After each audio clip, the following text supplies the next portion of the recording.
രാവിലെ എണീച്ചപ്പോൾ തന്നെ കണ്ട വീഡിയോ നമ്മുടെ അശ്വന്ത് കോക്കിൻ്റെ പൊട്ടിത്തെറിക്കുന്ന ഒരു വോൾക്കാനിക് ഇറപ്ഷനാണ് ഞാൻ കണ്ടത്. എടാ താടി വെച്ച അന്താട്ടാസിന്റെ പ്രൊഡ്യൂസറെ, എടാ മാധവ് സുരേഷ് ഗോപിന്റെ മോനെ, പട്ടികളെ നിനക്ക് എവിടുന്നാടാ ഇതെല്ലാം കിട്ടിയത്? ഞാൻ പൈസ വാങ്ങിച്ചത്.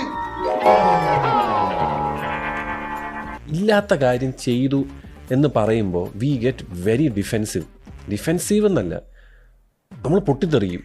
ഞാൻ വെല്ലുവിളിക്കുന്നു. I challenge you, I dare you, I double dare you. വേറൊരു കാര്യം എനിക്ക് സിനിമാക്കാരത്ത് പറയാനുള്ളൂ, നിങ്ങൾ എടുക്കുന്ന എല്ലാ പടങ്ങളും നാട്ടുകാർ ഹിറ്റാക്കി തരണം എന്നുള്ള ഒരു നിർബന്ധത, അത് കൊള്ളാലോ. അതെന്ത് ലോജിക്കാണത്? അതൊന്നും എനിക്കറിയാൻ മേല. ഇങ്ങനെ എന്തെങ്കിലുമൊക്കെ പറയുമ്പോഴേ എൻ്റെ മനസ്സിനൊരു സന്തോഷം ഉണ്ടാവുള്ളൂ. ചിലപ്പോൾ ഞാൻ ആ മേക്കറിന് ആ സിനിമ ഗംഭീരമായിരിക്കാം എന്ന് വെച്ച് ആ പടം എല്ലാ നാട്ടുകാരും അത് ഏറ്റെടുത്ത് അവർക്ക് നിങ്ങൾ മുടക്കിയ കാശ് തിരിച്ചു തരണം എന്ന് പറയുന്നത് ഞാൻ പറയും. നമ്മളെ കേസിൽ ₹1 ഒരാൾ മേടിച്ചെന്ന് പറഞ്ഞാൽ അന്ന് തീരും ആ ചാനൽ. 100% ഞാൻ യോജിക്കുന്നു.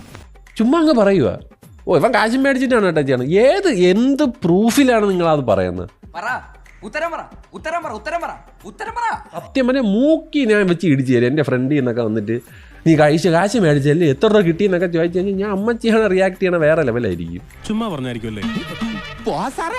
ചുമ്മാ പറഞ്ഞതാ, അയാൾ ശരിക്കും പറഞ്ഞതായിരിക്കും.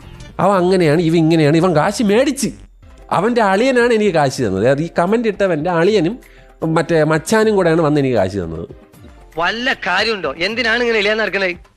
നിങ്ങളത് പ്രൂവ് ചെയ്താൽ ഞാൻ നിർത്തും. എത്രയോ മില്യൺ സബ്സ്ക്രൈബേഴ്സും വ്യൂസൊക്കെ കിട്ടുന്ന ചാനലാണ്, ഞാൻ നിർത്തും ഈ സാധനം. അമ്മച്ചിയാണ് ഡിലീറ്റ് ചെയ്യും.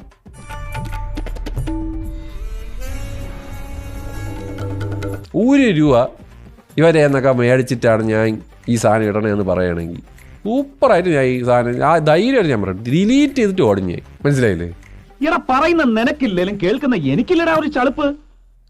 നല്ല പടമാണെങ്കിൽ അത് നിങ്ങൾക്ക് അതിനുള്ള അർഹത കിട്ടും. It is the fact.